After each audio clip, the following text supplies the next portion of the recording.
মন্ত্রণালয়ের সচিব মোহাম্মদ আব্দুর রউফ চাঁদপুরের মতলব উত্তর উপজেলার সাদুল্লাপুর ইউনিয়নের জামালপুর এলাকায় প্রস্তাবিত মতলব উত্তর গজারিয়া সেতুর নির্মাণস্থল পরিদর্শন করেন।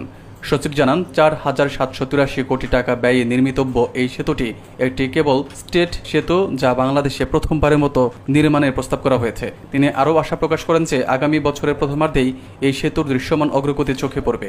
সেতুটি নির্মিত হলে এই অঞ্চলের জনগণের দীর্ঘদিনের স্বপ্ন পূরণ হবে এবং এলাকার অর্থনৈতিক ও সামাজিক কর্মকাণ্ডে নতুন দিগন্ত উন্মোচিত হবে। এর ফলে মতলব উত্তর উপজেলা সহ পুরো জেলার সঙ্গে রাজধানীর সরাসরি যোগাযোগ স্থাপিত হবে, যা যাতায়াত সময় ও ব্যয় হ্রাস করবে। সেতু মন্ত্রণালয় সূত্রে জানা গেছে, মতলব উত্তর গজারিয়া ঝুলন্ত সেতু নির্মাণে মোট ব্যয় হবে ৪,১৭৪ কোটি টাকা। ১.৮৫ কিলোমিটার দীর্ঘ এই সেতুর সঙ্গে ৭.৫১ কিলোমিটার সড়ক সংযোগ, ঢাকা চট্টগ্রাম মহাসড়কের সঙ্গে ২.১ কিলোমিটার ইন্টারচেঞ্জ ডেভেলপমেন্ট এবং ২.২ কিলোমিটার নদী শাসন কাজ করা হবে।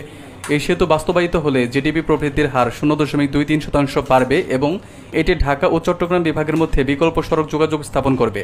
এর ফলে চাঁদপুর, লক্ষ্মীপুর, নোয়াখালী এবং ভোলা জেলার সঙ্গে রাজধানী ঢাকার সড়ক যোগাযোগ ব্যবস্থা সহজ হবে। সেতুটির মূল বৈশিষ্ট্য হল নদীর মূল প্রবাহে কোনো পিলার থাকবে না, ফলে নদীর স্বাভাবিক প্রবাহে কোনো বাধা সৃষ্টি হবে না। নির্মাণ ব্যয়ের একটি বড় অংশ কোরিয়া এক্সিম ব্যাংক সহজ শর্তে ঋণ হিসেবে ৩,৫১৩ কোটি ৯৫,৮৬,০০০ টাকা দেবে এবং সরকারি ঋণের পরিমাণ হবে ৬৬০ কোটি ৭২,১০,০০০ টাকা।